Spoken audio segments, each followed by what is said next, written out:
Anger is a choice. Just as we said how grieving, lamentation, that these things really don't exist. Anger really doesn't exist. It's not an entity. It's not a thing of its own. It is something that through illusion we allow ourselves to create and to accept and to feed. Because any situation that causes us to respond in mundane anger, it is because we have made that particular choice based on our perception, how we've codified something, and now we are considering that we are to act in a certain way because of how we have codified a particular involvement, interaction, activity, etc. So it really doesn't exist. Nobody has to have mundane anger. Transcendental anger, we'll talk about it again later, it's another thing, as we discussed in the opening. But mundane anger, it's something that the individual creates, holds on to, feeds, allows it to develop and to grow.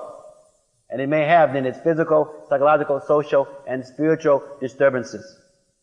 So we have every moment the ability to, as a mind, sankalpa, vikalpa. The mind is accepting, the mind is rejecting.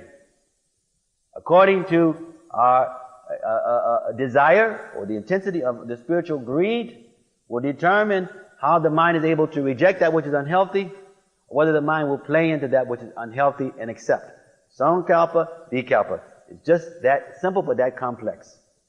Our minds can be so free if we allow ourselves to understand the power we have within us that Krishna has already given us, or we allow ourselves to realize that in our original nature we are pure. Everyone in their original nature is pure. The nature of the soul is tattooed down the victim. Everyone is a pure devotee. It's just that how much the individual has allowed him or herself to think differently, and therefore they speak and act differently because they've accepted that illusion. So all these enemies of the mind really don't really exist.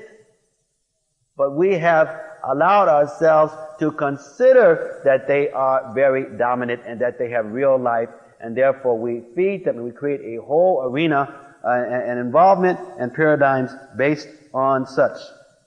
So when these things that come forth that produces anger, we have three or four things we can do. First, we can take responsibility. Some situation is there that is of this distraction or disturbance. So just as in the case of Maharaj Prithu, there was a genuine the problem. He was angry and that he acted based on what would help to bring resolution. So it was channeled. So therefore it became healthy. The second thing we can do is negotiate.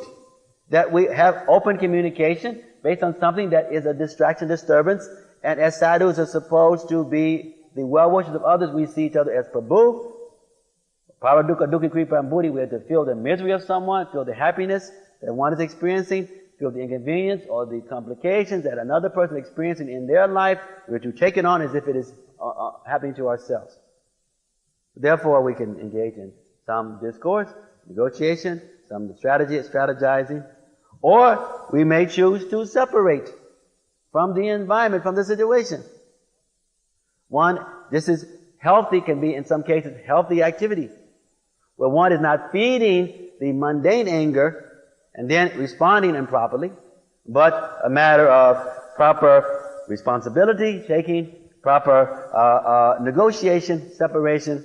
Sometimes we have to also consider that there's some karma factor that's involved so that one doesn't become overly imbalanced.